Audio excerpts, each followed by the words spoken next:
మీ అందరికీ వందనాలు.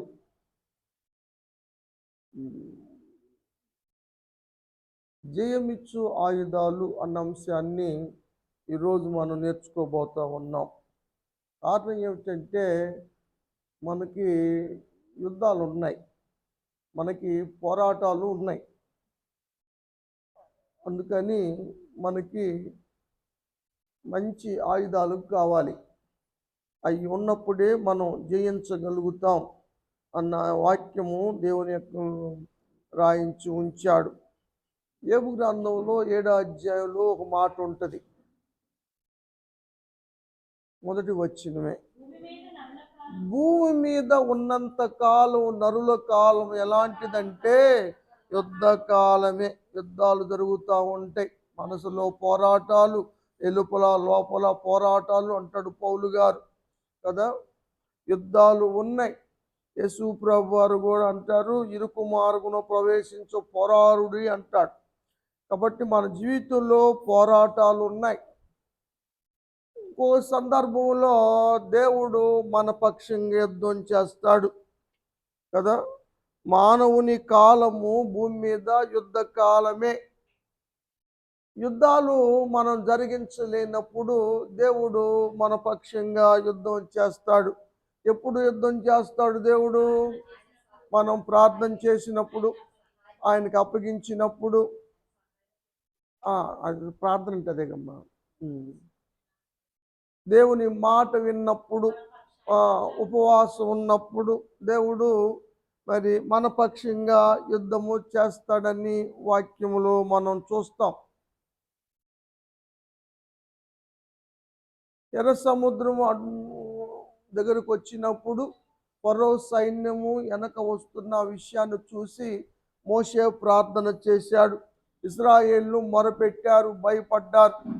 దేవుడు సాగిపోమన్నాడు. దేవుని మాట ప్రకారం వాళ్ళు చేశారు.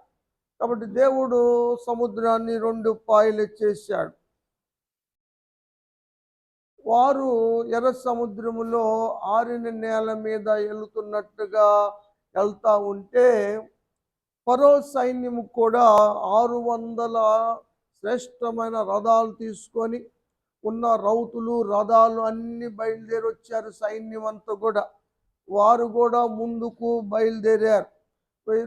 ముందు వెళ్తూ ఉన్నారు, వెనక వెంబడిస్తూ ఉన్నారు. అలాంటి సమయంలో ఏం జరుగుతూ ఉందంటే రథచక్రాలు ఊడిపోతున్నాయి. ఆ సైన్యము కలవరపడతా ఉంది, ఆ రథాలు ఊడిపోతూ ఉన్నాయి. కష్టపడి తోలుతున్నా కూడా. ఈ మాట 14వ అధ్యాయ నిర్గమాకాండంలో చూస్తాం. 24వ వచనం చదువుదాం.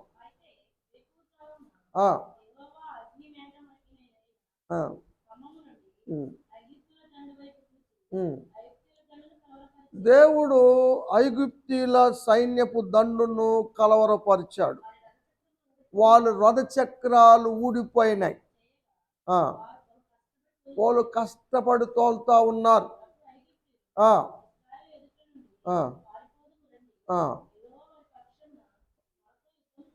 వాళ్ళకి అర్థమైపోయింది సీను. దేవుడు వారి పక్షంగా యుద్ధం చేస్తున్నాడు. కాబట్టి దేవుడు యుద్ధం చేస్తున్నాడు కాబట్టి మనం గెలవలేం. కాబట్టి పారిపోదాం, ఇక్కడ వద్దు, యుద్ధము చేయొద్దు అని పారిపోయే ప్రయత్నాన్ని వారు ప్రారంభించారు. దేవునికి స్తోత్రం. దేవుడు మన పక్షంగా యుద్ధము చేస్తాడని పరిశుద్ధ గ్రంథం తెలియచేస్తూ ఉంది. వీరు అద్దరికి వెళ్ళగలిగారు. వీరు ఆ ప్రయాసలు పడుతున్నప్పుడు మళ్ళీ సముద్రం పొంగింది. అందరూ సముద్రములోనే మునిగిపోయారు. యుద్ధం రంగములో దేవుడు మన పక్షంగా ఉండి మనకు జయమిస్తాడు, మనం దేవుని మాట విన్నప్పుడు. కాబట్టి మన యుద్ధ రంగంలో, మన యుద్ధ పోరాటంలో భూమి మీద మనం జయ జీవితాన్ని జీవించాలంటే మనం దేవుని మాట తప్పనిసరిగా వినాలని పరిశుద్ధ గ్రంథంలో మనం చూస్తాం. ఇశ్రాయేలు ప్రజలు దేవుని విడిచి పాపము చేసినప్పుడు, పాపము వారి మీదకి వచ్చినప్పుడు, దోష శిక్షగా ఫిలిస్తీయుల్ని శత్రులుగా దేవుడు మార్చినప్పుడు యెహోషువని పిలిపిస్తే వాళ్ళు మిస్పాకు వచ్చి ప్రార్థన చేశారు. హృదయాన్ని కుమ్మరించుకున్నారు. నీళ్లు చేది మిస్పాలో ఉపవాసం ఉన్నారు. 7వ అధ్యాయం సమూయేలు మొదటి గ్రంథంలో చూస్తాం ఈ మాట. కూడుకొని కుమ్మరించి ఉపవాసం ఉండి ప్రార్థన చేస్తూ ఉన్నారు. సమూయేలు వారి నిమిత్తము అర్పణ అర్పించటానికి సిద్ధపడతా ఉన్నాడు. వీరు మిస్పాలో కూడుకున్నారని మనం చెప్పాను కదా. మిస్పా అంటే అర్థం ఏంటి? దీపమని, వెలుగని. సహాయం కాదు, ఎబినేజర్ అంటే సహాయం. అప్పుడు చెప్పేటప్పుడే రాధమ్మ గారు అడిగింది సహాయం ఎబినేజర్ అని. అది గుర్తుపెట్టుకున్నాడు. దేవుడే కనిపెడతాడు అని ఈ పేరు పెట్టింది కూడా యాకోబు దగ్గర లాబాను గారు పేరు పెట్టాడు. మిస్పా అన్న పేరు మనకు తెలుసు. మళ్ళీ మర్చిపోతున్నారా?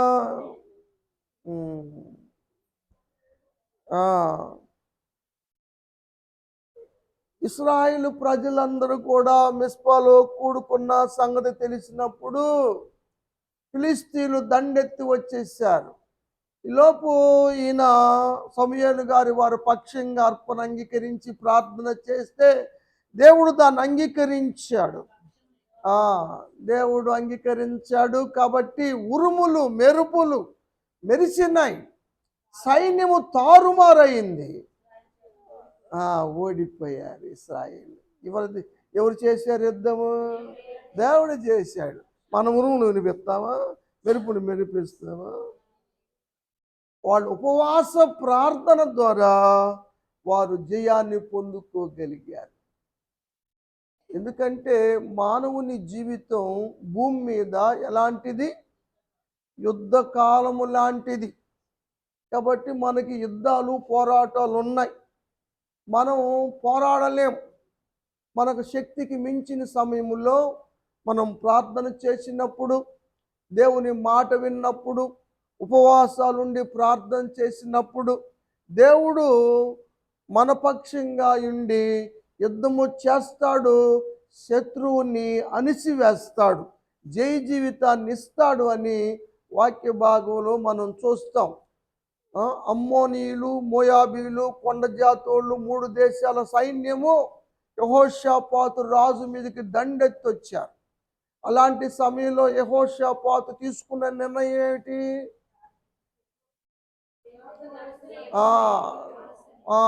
దేవుని సన్నిధికి వేడుకోవాలని మనసు నిలుపుకొని ఉపవాస దినాన్ని ప్రకటించాడు. దేవుని సహాయం అడుక్కుంటానికి, కోరుకుంటానికి కూడి వచ్చారు. వాళ్ళు ఉపవాస ప్రార్థన చేశారు. అయ్యా, మా మీదకి వచ్చిన గొప్ప సైన్యముతో మేము యుద్ధము చేయుటకు మా శక్తి చాలదు. నేను చెప్పేది దినవృత్తాంతం 2వ గ్రంథం 20వ అధ్యాయము 4 చెప్పాను. ఇది మనసు నిలుపుకొని ఉపవాసం ఉండి సహాయం కోరుకున్నదని 4వ వచనం. 12వ వచనంలో ప్రార్థన చేస్తున్నారు. ఆ గొప్ప సైన్యమును జయించుటకు మాకు శక్తి చాలదు నాయనా, చేయుటకు ఏం చేయాలో మాకు పాలు పోవటం లేదు, నువ్వే మాకు దిక్కు అంటే దేవుడు యెహజీయేలు మీదకి ఆత్మను పంపించి ఆత్మ ద్వారా మాట్లాడాడు, పరిష్కారాన్ని చూపించాడు. మీరు పాడుటకు మొదలు పెట్టమంటే వాడు పాడుటకు స్తుతించుటకు మొదలు పెట్టగా మాటుగాళ్ళు వాళ్ళను హతము చేశారు. 3 దేశాల సైన్యం హతమైపోయింది. యెహోషాపాతు రాజు పక్షంగా దేవుడు యుద్ధము చేశాడు. 4 రోజులు ఆ సైన్యం దగ్గర ఉన్న కొల్ల సొమ్మును దోసుకుంటానికి టైం పట్టింది. బెరాకా లోయ అని పేరు పెట్టారు. అది స్తుతి లోయ, ఆశీర్వదించబడిన లోయ. దేవునికి కృతజ్ఞత చెల్లించారు వారు. కాబట్టి ఉపవాస ప్రార్థనలో మన శత్రువైన సాతానుని జయించలేని సమయంలో మనం ఉపవాస ప్రార్థన ద్వారా దేవుడు సైతాన్ని గద్దిస్తాడు, సైతాన్ని ప్రారదోలుతాడు, సైతాను కలిగించే ఆటంకాలను కూడా దేవుడు తీసివేస్తాడు. అందుకని ఉపవాస ప్రార్థనలు మంచివి అన్న విషయాన్ని ఈరోజు మనం నేర్చుకుంటా ఉన్నాం కదా. మన శత్రువుల గురించి సంఘానికి రాస్తాడు అపోస్తలుడైన పౌలు గారు. ఎఫెసీయులకు రాశాడు 6వ అధ్యాయం 12వ వచనములో,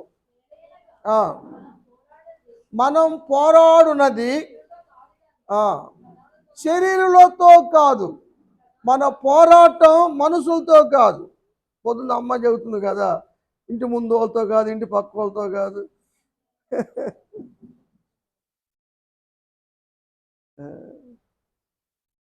మన పోరాటం అంతా శరీరాలతో కాదు, ఆకాశ మండలములో ఉన్న దురాత్మల సమూహాలతో. అందుకనే ఒంటరి పోరాటం కష్టం. అందుకనే సంఘము కావాలి. ఒక్కడు 1000 మందిని తరిమితే ఇద్దరు 10,000 మందిని తరిమే శక్తి వస్తుంది.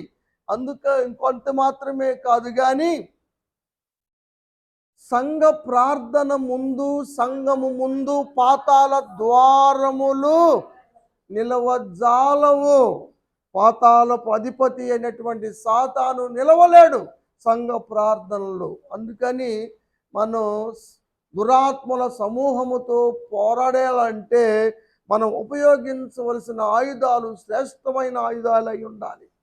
దాంట్లో ఉపవాసం అన్నది కూడా ఒకటి అన్న విషయాన్ని ఈ సందర్భంగా మీకు గుర్తు చేస్తా ఉన్నాం.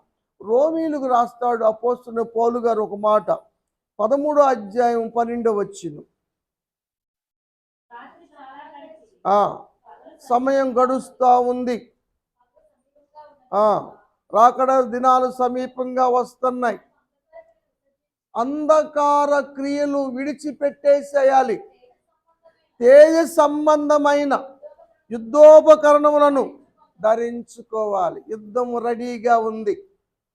సాతాను మనకి ఆటంకాలు కలిగిస్తూ ఉన్నాడు, అనారోగ్యాలు పాలు చేస్తూ ఉన్నాడు, ఇబ్బందులు కలిగిస్తూ ఉన్నాడు, దేవుని సన్నిధికి రాకుండా చేస్తూ ఉన్నాడు, అన్ని ఆటంకపరుస్తూ ఉన్నాడు, విశ్వాసాల నుంచి తొలగించే ప్రయత్నం చేస్తూ ఉన్నాడు.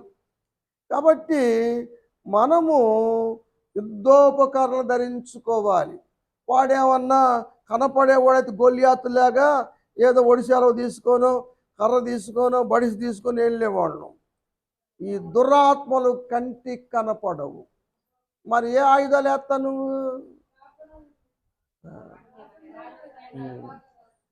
ఇప్పుడు యుద్ధోపకరణాలంటే ఏంటి? యుద్ధం చేయటానికి ఉపయోగించే ఆయుధాలు. అవి ఏమిటి? పౌలు గారు కొరింథీయులకు రాస్తాడు 2వ పత్రికలో ఒక మాట చదువుదాం, 10వ అధ్యాయం 3వ వచనం. మేము శరీరముగా జీవిస్తున్నా, నడుస్తున్నా, మేము శరీర ప్రకారంగా యుద్ధం చేయం. ఎందుకంటే శరీరంతో కాదు మా యుద్ధం. మా యుద్ధోపకరణాలు శరీర సంబంధమైనవి కాదు. చాలా పర్టికులర్గా చెబుతున్నాడు పౌలు గారు. మా యుద్ధోపకరణాలు, మేము యుద్ధం చేసే ఆయుధాలు శరీర సంబంధమైనవి కానే కాదు, దేవుని ఎదుట కదా. శరీర సంబంధం కావు, అయ్యా పని చేస్తాయా పని చేయవా అని అనుకోవాల్సిన పని లేదు. అవి ఎంత శక్తి గలవంటే దుర్గముల సైతం, దుర్భేద్యమైనటువంటి దుర్గముల సైతం కోల్చగల, పడదోయగలిగినటువంటి శక్తి కలిగిన ఆయుధాలు అవి. ఏ ఆయుధాలు? ఆత్మ సంబంధమైన ఆయుధాలు, శరీర సంబంధమైన ఆయుధాలు కాదు. కాబట్టి ఆ యుద్ధాన్ని జయించాలంటే ఇలాంటి ఆయుధాలు ఉపయోగించాలి. ఆ ఆయుధాల్లో ఒక ఆయుధము విశ్వాసము. విశ్వాసం అనేది కూడా కంటికి కనపడకపోవచ్చు, కానీ ఆ ఆయుధం వల్ల ఏమేమి జరిగిందో వాక్యము తెలియచేస్తుంది. 11వ అధ్యాయం ఎబ్రీ పత్రిక 34వ వచనం.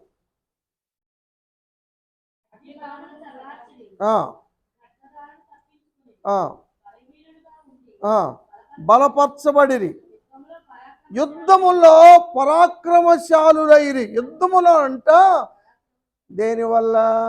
విశ్వాసం వల్ల. వాళ్ళు రాజ్యములను జయించిరి, పారద్దోలారు. విశ్వాసం అనే ఆయుధము చాలా శ్రేష్టమైన ఆయుధము, చాలా బలమైన ఆయుధము. గర్జించు సింహమైన సాతాన్ని జయించగలిగిన ఆయుధము విశ్వాసం. అందుకే మన పేరు విశ్వాసులం. కాబట్టి విశ్వాసంలో విశ్వాసం ఉండాలి కదా. ఏమ్మా? ఎప్పుడు అవుతా కాదురా, ఎప్పుడు అవుతాను? నేను దేవుళ్ళకి రాగతలకుని వచ్చాను, దేవుళ్ళకి ఇంకా వీడిని కాలేదంటే ఎట్టవరా? Very good. విశ్వాసాన్ని ఉపయోగించు. విశ్వాసము జయించటానికి ఉపయోగపడుతుంది, మనల్ని రక్షించుకుంటానికి ఉపయోగపడుతుంది.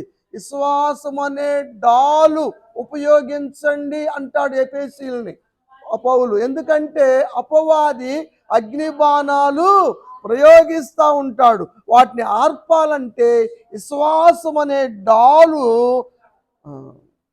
అక్కడ. అందుట్లో ఈ దురాత్మల సమూహాన్ని జయించాలంటే సర్వాంగ కవచాన్ని ధరించుకోమన్నాడు.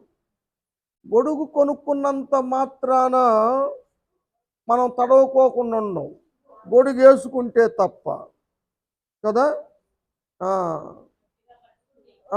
అది గాలికి ఎగిరిపోయింది. అసలు కొంతమంది సంకర పెట్టుకెళ్తూ ఉంటారు.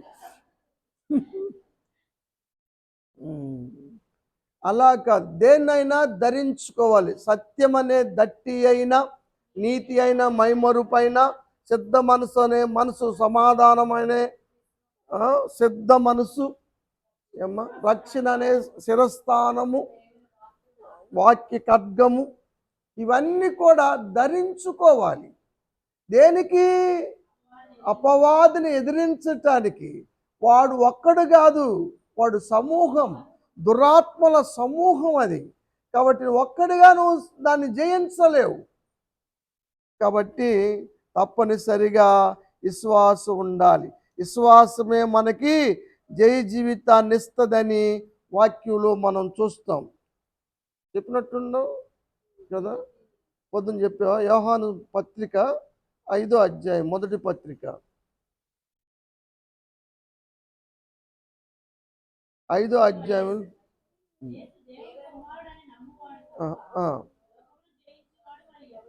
లోకమును జయించినది. చదువు, అక్కడే ఉంది. 4వ వచనం అనుకుంటారా? చదువు. విశ్వాసమే ఈ జయము వచ్చేది. విశ్వాసమే. విశ్వాసం మనల్ని జయం ఇస్తుంది. కాబట్టి విశ్వాసాన్ని ఉపయోగించండి సైతాను మీద కదా. పోరాడే సమయంలో విశ్వాసం పొద్దున్నాం కదా. విశ్వాసం గురించి అందరూ ప్రార్థనకు వచ్చారు, పెద్ద పెద్దోళ్ళు, సీనియర్లు అందరూ కూడా. దేనికోసం ప్రార్థన చేయటానికి వెళ్తున్నారు? కొండ మీదకి వర్షం కురవాలని ప్రార్థన చేయటానికి వెళ్తున్నారు వీళ్ళందరూ. కానీ ఒక పిల్ల మాత్రం గొడుగు తీసుకొని వెళ్తుంది. వీళ్ళందరూ అన్నారు, ఎందుకమ్మా గొడుగు తీసుకొస్తున్నావు, నోరు మూసుకొని ఇంటికాడ పెట్టిరా అంటున్నారు వీళ్ళు. కాదు, మనం ఎక్కడికి వెళ్తున్నాం? మనం ప్రార్థన చేయడానికి వెళ్తున్నాం. ఏం ప్రార్థన చేయాలని? వర్షం అని. మరి దేవుడు వర్షం ఇస్తే తడిసి వస్తాం కదా, అందుకని గొడుగు తెచ్చుకున్నానంట అమ్మాయి. అబ్బో, పెద్ద బయలుదేరిందమ్మా. ముదినాపస అనేది అని ఉంటారు, ఆరింద బయలుదేరింది అన్నారు. కానీ కొండ మీదకి వెళ్ళారు, ప్రార్థన చేశాడు దేవుడు. ఈ పిల్ల ప్రార్థన అన్నాడు, వీళ్ళ ప్రార్థన అన్నాడు, మొత్తానికి వర్షం కురిసింది. ఈ అమ్మాయి గొడుగు వేసుకుని వచ్చింది, వీళ్ళందరూ తడిసి వచ్చారు కదా. ఏ విశ్వాసులు!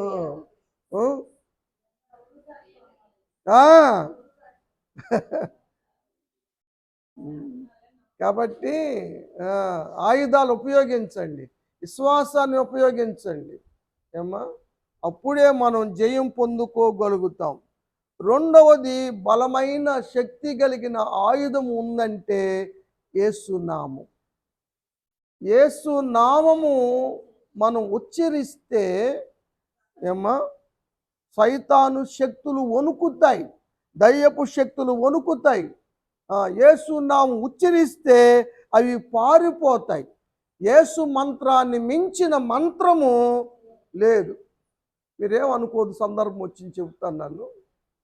మీరు మా మంచిగా చెప్పారు, కానీ ఒక మాట, పాస్టర్ గారికి ఎలర్జీ వచ్చింది చెంప కాడ. చూసిన వాళ్ళు పెద్దవాళ్ళు అందరూ ఏం చెప్పారంటే, చూశారంటే ఈ మంత్ర పొక్కులమ్మ నందిగామలో అక్కడ బలానా గాంధీనగర్ సెంటర్లో మంత్రాలు పెట్టేవాళ్ళు ఉంటారు, మంత్రం పెట్టించుకొని తగ్గిపోయింది అన్నారు. నాకు అలవాటు లేదని పాస్టర్ గారు అంది. నా దగ్గరికి వచ్చి చెప్పింది, వాళ్ళు చెప్పారు వీళ్ళు చెప్పారని. వాళ్ళు నీ మంచి కోసం చెప్పారులే కానీ అమ్మాయి, అన్ని మంత్రాల కన్నా మించిన మంత్రము యేసు నామమే. యేసు మంత్రం కదా. నేను పెడతా ఉంటా కదా, దెయ్యాలు వచ్చినప్పుడు కూడా మంత్రం ఏం పెడతాను అనుకుంటున్నారు మీరు? దెయ్యం మంత్రమే. పౌలు గారు ఏం మంత్రం పెట్టేవాడు? 19వ అధ్యాయం అపోస్తుల కార్యముల్లో దేశ సంచారకులు మాంత్రికులు వచ్చారు కొంతమంది. పౌలు ప్రకటించు, యేసు తోడ మిమ్మల్ని ఉచ్చటిస్తున్నాను. అక్కడ అంకుంట చూడండి, మంత్రించుట. యేసు మంత్రాన్ని మించిన మంత్రం లేదు. మంత్రం అంటే లయము కానిది, నాశనము కానిది. నాశనం కాని నామం యేసు నామమే. అన్ని నామాలు భూమిలో పాతి పెట్టబడ్డాయి, యేసునామం పాతి పెట్టబడలా. తిరిగి పైనామంగా మార్చబడింది. ఆకాశంలో కానీ, భూమి మీద కానీ, భూమి కింద ఉన్నటువంటి ముల్లోకాల్లో కూడా యేసునామమే పైనామం. ఆ నామాన్ని మించిన మంత్రం మీకు దేనికి లేదు. అందుకని యేసు మంత్రమే పెట్టాను నేను పాస్టర్ గారికి. తగ్గిపోయింది లేదు, ఇంకొంచెం మచ్చలు ఉన్నాయి, అవి కూడా పోతే ప్రార్థన చేయండి. అంతేగానమ్మా మీరు మంత్రాలు పెట్టించుకోండి అనమాకండి. అసలు అది అవిశ్వాస మాట, మనం మాట్లాడాల్సిన మాట కాదు. మీరు ప్రేమతో చెప్పారు. ఎందుకంటే ప్రపంచంలో అతి తేలికైంది ఏమిటంటే సలహా చెప్పటం. అంత తేలిక ఇంకోటి లేదు. ఇది నేను చెప్పింది కాదు, తెనాలి రామకృష్ణుడు చెప్పాడంట. ఎవరికి? కృష్ణదేవరాయలకి. దిగ్గజాలు ఉన్నాయి కదా, అష్టదిగ్గజాలు. సరే, ఇంకా అడ్డెందుకులే కానీ మనం. సరే, యేసు నామము శక్తి కలిగిన నామం. యేసు నామాన్ని మించిన ఆయుధము మరొకటి లేదని వాక్యంలో మనం చూస్తూ ఉన్నాం. ప్రార్థనకు జవాబు ఇవ్వగలిగిన శక్తి యేసునామానికే ఉంది. ఎంత ప్రార్థన చేసినా, ఏ ప్రార్థన చేసినా యేసునామం ఉచ్చరించాల్సిందే. యేసునామం అడుగుతున్నాను అనాల్సిందే. తండ్రికి చేయండి ప్రార్థన, కానీ ఏ నామంలో చేస్తావు నువ్వు? యేసునామం. రే పుట్టుకుంటాడు శృంగార దేవత దగ్గర అడుక్కునేవాడు, యేసునామం లేంటే గంతులేశాడు. శీల మండలాలు కదిలించబడ్డాయి, వాడు గంతులేశాడు. యేసునామానికి అంత శక్తి ఉంది. దాన్ని మించిన ఆయుధం ఉందిరా. చెబుతూ ఉంటారు మన వాళ్ళు, చెబుతా కదా, ఇప్పుడు దెయ్యాలు పిడకల్లో యేసునామం చెప్పండిరా అని చెబుతాను నేను కదా. ఆపరేషన్కి వెళ్ళేటప్పుడు ఆపరేషన్లో డాక్టర్ గారు ఆపరేషన్ చేసేటప్పుడు మీరు యేసునామం చెప్పండి చాలు, సక్సెస్ అయినట్టు ఇంటికి వస్తారని చెబుతారు. యేసునామాన్ని మించింది లేదు ఏమ్మా. దెయ్యాలను పెంచడమే కాదు, ప్రార్థనలకు జవాబు తెచ్చేయడమే కాదు, స్వస్థతలు కలిగించేది కూడా యేసునామమే, జయమిచ్చేది యేసునామమే. సయ్య నామం పాడతారు కదా, ప్రీతిగల నామం, సాటి లేని నామం, మధుర నామం. యేసునామాన్ని మించిన నామం లేదు. కాబట్టి అదే మనకి బలమైన ఆయుధం దేవుడు మనకిచ్చింది కదా. మన యుద్ధోపకరణాలు కంటి కనపడకపోయినా కూడా దుర్గముల సైతము కూడా పడదోయగలిగినటువంటి శక్తి కలిగినటువంటి ఆయుధాల్లో ఒకటి యేసునామము. ఇంకో ఆయుధము స్తుతి ఆయుధము. స్తుతి చెల్లిస్తే, స్తుతి అన్నది మనం ఉపయోగించే గొప్ప ఆయుధము. బైబిల్ గ్రంథంలో 150 కీర్తనలు ఉన్నాయి, స్తుతి కీర్తనలు. 150 కీర్తనలు ఉన్నాయి. ఉందే 66 పుస్తకాలు బైబిల్లో. 1189 అధ్యాయాలు ఉన్నాయి. కానీ కీర్తనలే 150 ఉన్నాయి. ఈ 150లో దావీదు 73 రాశాడు, ఆసాఫ్ 12 రాశాడు, కోరహు కుమారులు 12 రాశారు, యాతాము 1 రాశాడు, మోషే గారు 1 రాశాడు, సొలొమోను 2 రాశాడు. అసలు ఆయన 1005 రాశాడు. కానీ అవి దొరకల, గ్రంథస్థం చేయబడలా. ఇది బైబిల్లో దొరికిన ఇవే. ఈ కీర్తనలు ఎంత బలమైనవో, స్తుతులు చెల్లించటంలో ఎంత విజయాన్ని పొందుకున్నాడో పరిశుద్ధ గ్రంథం తెలియచేస్తూ ఉంది. 149 కీర్తన 6వ వచనం. వారి నోట దేవునికి చేయబడు ఉత్సాహ స్తోత్రములున్నవి. దేవుని బిడ్డలకు, దేవుని భక్తులకు వాళ్ళ నోటే ఉంది, పెద్ద ఆయుధం ఉంది. స్తుతిని మించిన ఆయుధం లేదు, స్తోత్రాలు మించిన ఆయుధం లేదు, పెద్ద ఆయుధం ఉంది. దేనికో తెలుసా? అన్యజనులకు సైతం ప్రతిదండన చేయటానికి, శిక్షించటానికి, దేనికైనా సాధ్యం కలిగినటువంటిది స్తోత్రనామం కదా. బంధించటానికైనా, బంధకాలు తెంచేయటానికైనా సరే స్తుతి గొప్ప ఆయుధము కదా. యెహోషువ కాలములో యెరికో గోడలు కోల్చగలిగింది స్తుతి ఆయుధమే, ఫిరంగులు కాదు, బాంబులు కాదు. ఫిరంగులేసిన, బాంబులేసిన కూలిపోయినటువంటి యెరికో ప్రాకారాలు స్తుతుల వల్ల కూలిపోయినాయి. స్తుతికి ఉన్న శక్తి దేనికుందండి? పౌలు శీలలు అర్ధరాత్రి లేచి కీర్తన పాడుతూ ఉంటే బంధకాలు ఊడిపోయినాయి. పైనుంచి దైవ శక్తి దిగి వచ్చింది. పునాదులు, సరసాల పునాదులు అదిరిపోయినాయి, తలుపులు తెరుచుకున్నాయి, బంధకాలు ఊడిపోయినాయి. స్తుతికి ఎంత శక్తి ఉందో తెలుసా మీకు? దేవుని స్తుతించండి. మంచి అప్పుడు, మేలు జరిగినప్పుడు కృతజ్ఞతగా స్తుతించటం కాదు. ఏబు గారు చూసావా? అయ్యా నువ్వే ఇచ్చావు, నువ్వే తీసుకున్నావు, అస్థిపోయింది. 7,000 గొర్రెలు, 3,000 ఒంటెలు, 500 జతల ఎడ్లు, అడుగాడుదలు 500, 7 కొడుకులు, 3 కుమార్తెలు, మొత్తం మటాష్. అయితే అయ్యా నువ్వే ఇచ్చావు, నువ్వే తీసుకున్నావు, నీకే స్తుతి కలుగును. 21వ వచనం, 1వ అధ్యాయం ఏబు గ్రంథం. నేను వస్తా ఏం తేలా, మళ్ళా వెళ్ళేటప్పుడు ఏం పట్టుకెళ్ళను. దేవుడే ఇచ్చాడు, దేవుడే తీసుకున్నాడు. దేవుని స్తోత్రం అన్నాడు. దేవుని స్తోత్రం. మళ్ళీ క్షేమస్థితి తెచ్చుకోగలిగాడు, మళ్ళీ రెండింతలు ఆశీర్వాదాలు పొందుకోగలిగాడు. వాళ్ళది కూసు దేశం. ఏబు గారిది ఏ దేశం? కూసు దేశం. అంటే తెలుసా మీకు? ఆఫ్రికా నిగ్రోవుళ్ళు. జుట్టు ఎట్లా ఉంటుంది? రింగులుగా, ఎంత బొగ్గు కన్నా నల్లగా ఉంటారు. కానీ దేవుడు సౌందర్యవతులు పిచ్చాడు దేవుడు ఏబుకి. దేవునికి ఏం అసాధ్యం? కెజీ అన్న అమ్మాయి ఉంటుంది, ఎంత అందంగా ఉంటుందో బైబిల్ రాశాడు. 42వ అధ్యాయం అనుకుంటా. ఏబు కుమార్తెలు అంత అందగాళ్ళు ఆ దేశంలో లేరు. పేర్లు ఉండే చూడరు. కెజియా, కెరూబా అని పేర్లు పెట్టారు. ఎంత సౌందర్యవంతులు వాళ్ళు.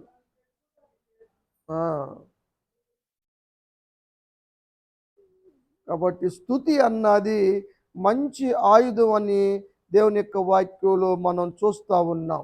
మన ప్రతి అడ్డంకులైనా, ప్రతి ఆటంకములైనా, ప్రతి శోధనలైనా స్తుతి ఆయుధాన్ని ప్రయోగించటం నేర్చుకోండి. అప్పుడు అవి కూలిపోతాయి. ఆ విషయాన్ని మనం గమనిస్తూ ఉన్నాం కదా. విశ్వాసం అనే ఒక ఆయుధం, యేసునామం అనేది ఒక ఆయుధము, స్తుతి అన్నది కూడా ఆయుధమే. ఇంకా దేవుని యొక్క వాక్యం అనేది కూడా ఆయుధమే కదా. పౌలు గారు ఏం చెప్పాడు? ఆత్మ ఖడ్గము. విశ్వాసం అనే డాలు అడ్డు పెట్టడానికి పద్దాక అడ్డే పెట్టుకుంటావు. నువ్వు యుద్ధం చేయవా? మరి నువ్వు కూడా పోరాడాలిగా. దేంతో? వాక్యముతో. యేసు ప్రభు దగ్గర శోధకుడు వచ్చాడు. యేసయ్య ఏం ఖడ్గం తీసాడు అనుకున్నారు? వాక్య ఖడ్గం తీశాడు. రాయబడి ఉంది అక్కడ. రాయబడి ఉందంటే సాతాను నోరు మూసుకొని తోక జాడించుకుని వెళ్ళాడు కదా. కాబట్టి వాక్య ఖడ్గం మనకున్న ఘనత అదే కదా. ఎక్కడో పుట్టిన వాళ్ళమైనా ఎక్కడి నుంచి వచ్చినా సరే కదా, మేనేజర్ గారు చెబుతాడు. మినిస్టర్లు, హోమ్ మినిస్టర్ గారు వచ్చినా సరే అయ్యగారు అనాల్సిందే, అయ్యగారు మిమ్మల్ని అంటాడు. మన మేనేజర్ గారు వచ్చాడు చూసావా. మళ్ళీ చదువుతాం 149 చదువుతాం. చెప్తున్నా 9వ వచనం. భక్తులకు ఏముందనుకున్నా చేతిలో 2 అంచులు గల వాడి అనే ఖడ్గం ఉంది.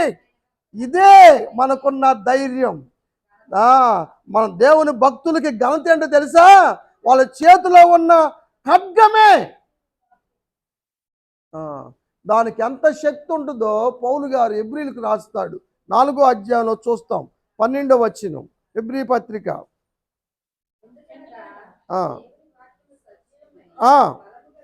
దేవుని యొక్క వాక్యము సజీవం కలిగింది, బలమైనది, 2 అంచులు గల వాడి కలిగిన ఖడ్గము. అది ప్రాణాన్ని ఆత్మను, ప్రాణము ఆత్మ కలిసి ఉంటాయా, ఇడిగుంటాయా? కలిసే ఉంటాయి. ప్రాణం అంటే ఏంది? ఆత్మ ఏంది? కానీ చాలా మంది 2 ఒకే విధంగా ఉపయోగిస్తారు. ప్రాణం అంటే రక్తం, ఆత్మ అంటే మన జీవుడు, లోపలున్న ఆత్మ. ఈ 2 కలిసే ఉంటాయి. ఆ 2 కలిసే వాటిని కూడా విభజించగలిగేంత వాడిగల శక్తి వాక్యానికి ఉంది. అంత మాత్రమే కాదు, బోన్ నేరో తెలుసు కదా మీకు. మూలుగులను విభాగించగలిగిన శక్తి వాక్యానికి ఉంది. అంత శక్తి కలిగినటువంటిది వాక్యము. వాక్య ఖడ్గాన్ని తీయండి సాతాన్ని జయించటానికి కదా. ఎఫెసీ సంఘానికి 6:17లో చెప్తాడు కదా.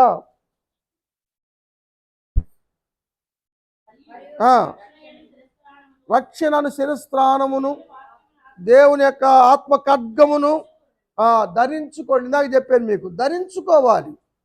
ధరించుకుంటేనే. మా ఇంట్లో హెల్మెట్ ఉందంటే సుఖమే ఉంది. ఏదైనా ఉపయోగిస్తేనే పనిచేసేది,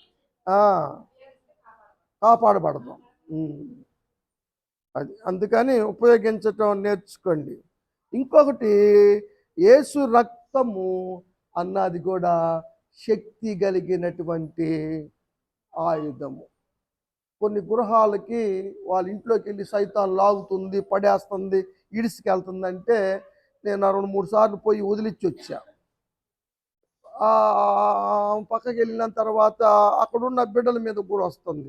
చిన్నపిల్లలు ఉన్నారు, రాత్రులు 12కి భయపడుతున్నారంటే మంత్రం పెట్టించి కూడా వాళ్ళకి నేను చెప్పాను, యేసు రక్తము జయమన్నది బోర్డు కట్టండి మీ గేటు కంటే తెచ్చి కట్టారు పాపం కదా. నేను 3 ఇళ్ళకే చెప్పినట్టుండ మన సంఘం మొత్తం మీద. ఎందుకంటే వాటి మీద ప్రభావం ఎక్కువ ఉంది, నరఘోష ఎక్కువ ఉంది. ఆ గృహాలకి తప్పనిసరిగా యేసు రక్తమే జయమన్నటువంటి మాట ఉండాలి అని చెబితే ఎక్కడ దొరకల వాళ్ళకి. మొత్తానికి ఆర్టిస్ట్ దగ్గర రాయించుకొచ్చి స్టిక్కర్ తెచ్చి కట్టాడు, గేటుకి కట్టాడు. అప్పటి నుంచి అంత ప్రశాంతంగా ఉంటున్నారు. అంటే ఉదాహరణ చెబుతున్నాం మీకు, యేసు రక్తానికి ఎంత శక్తి ఉందో. పస్కా రక్తానికే సంహారకుడు లోపలికి వెళ్ళకోకుండా ఆపగలిగింది పస్కా రక్తం. మరి క్రీస్తు రక్తం ఇంకెంత శక్తి? గొర్రెపిల్ల రక్తమే కదా. ఆనాడు మరో ఇంట్లో, ప్రతి ఒక్కరి ఇంట్లో మరణాలు ఉన్నాయి, మరణ ఘోష పుట్టింది.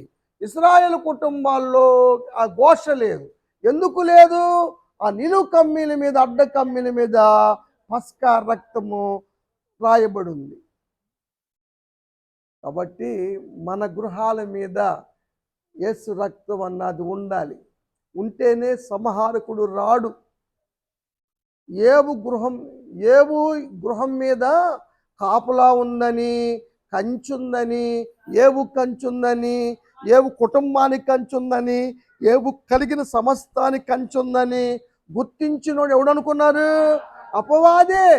అపవాదే అన్నాడు. నువ్వు వాడిని దీవించావు, అతను పళ్ళని దీవించావు, ఫలింపు చేసావు, కంచేసావు అన్నాడు. ఏమన్నాడు తెలుసా? ఏ ఇంటి మీద ఏముండేది తెలుసు ఎప్పుడు? స్టారా? కర్రకు కట్టిన స్టారు. రహస్యం ఉండేది, అది మనం చెప్పేది కాదు. అక్కడ మాట ఏరా 29వ అధ్యాయం ఇది, ఏబు గ్రంథం 29వ అధ్యాయం. మరి నేను అధ్యాయాలు చెబుతా, 1189 అధ్యాయాలు ఉండే. నా సిమ్ కార్డు ఫిల్ అయ్యింది నాది, ఇక రిఫరెన్స్ మీరు చూసుకోవటమే. దేవుని రహస్యము ఏ గుడారం మీద ఉండేది. అప్పుడు అందరూ ఏమన్నారంటే అదృష్టవంతుడు అన్నారు. ఏవు తంతే బూర్ల గంపలో పడతాం కాదు, నేతి గంపలో పడ్డాడు కదా. నా నిమిత్తము నూనె ప్రవాహంగా ఉంది, నేతిలో అన్నాడు రాడా. నేను పెట్టిన అడుగల్లా నేతిలో పడింది అన్నాడు. పాలల పుట్టినోటి అది. అంటే మూల భాషలో మొదట తర్జుమా చేయక ముందు పాలని రాశారు, తర్వాత తర్జుమా చేయబడ్డాయి కదా. కాబట్టి దేవుడు మనకిచ్చినట్టు ఆయుధాల్లో యేసు రక్తం అన్నది చాలా గొప్పది. లోక పాపములను జయించగలిగిన రక్తం యేసు రక్తమే. పాపములన్నింటినీ కూడా పరిహరించగలిగిన రక్తము యేసు రక్తమే కదా. 12వ అధ్యాయం చూడు, ప్రకటన గ్రంథం 11వ వచనం.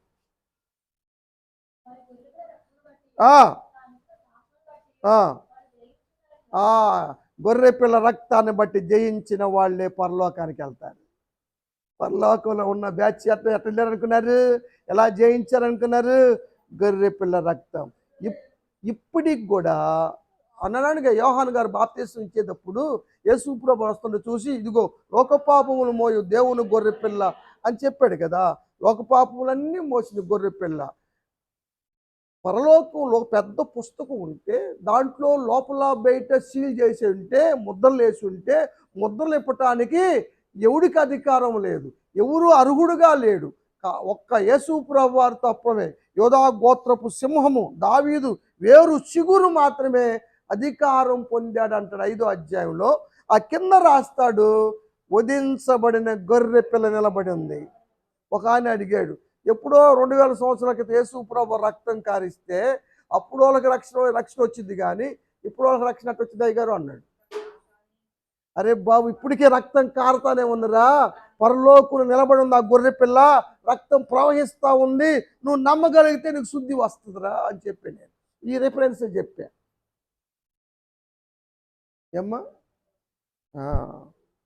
కాబట్టి యేసు రక్తము గొప్పది, ఆ విషయాన్ని మనం చూస్తూ ఉన్నాం. ఇంకొక ఆయుధం ఏమిటంటే దేవుని ఆత్మే మనకి గొప్ప ఆయుధం కదా.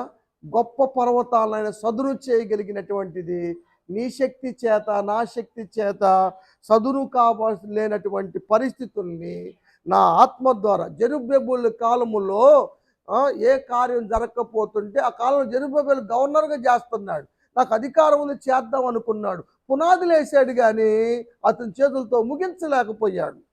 అప్పుడు దేవుడు అన్నాడు జెరుబ్బేబెలుతో, జకర్యా గ్రంథంలో రాస్తాడు 4వ అధ్యాయం 6వ వచనం,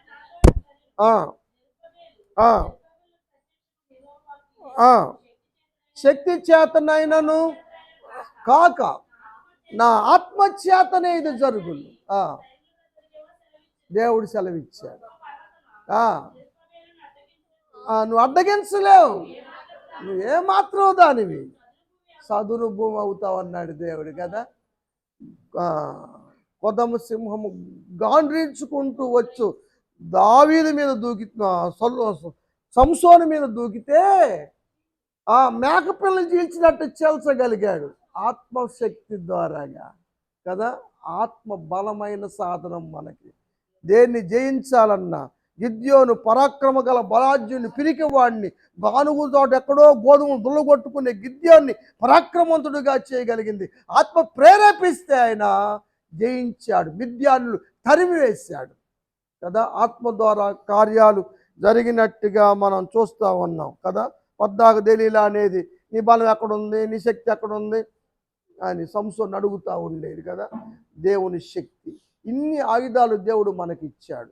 ఆ ఆయుధాలను ఉపయోగించి ఉన్న ఆటంకాలను తొలగించుకుందాం, జయ జీవితంలో నడుద్దాం, కాబట్టి కూటమి ఏర్పాటు చేసిన కుటుంబంలో ఈ యొక్క ఆయుధాలు ఉపయోగించుకొని ఎగ్జామ్లో జయం పొందండి, రేపు డెలివరీ సమయాల్లో జయం పొందండి. ప్రతి విషయంలో కూడా జయ జీవితాన్ని కలిగి జీవించటానికి దేవుడిచ్చినటువంటి ఈ గొప్ప ఆయుధాలను ఉపయోగించండి. పాతాల ద్వారాలు కానీ, నా నరదిష్టి కానీ, ఘోష కానీ ఏది మీ ఇంటి దగ్గర నిలవకోకుండా పారిపోతాయి. అట్టి ధన్యతను దేవుడు వచ్చిన మనకి, ఉపవాసున్న బిడ్డలకి, కూటమి ఏర్పాటు చేసుకున్న కుటుంబానికి దయచేయునుగాక.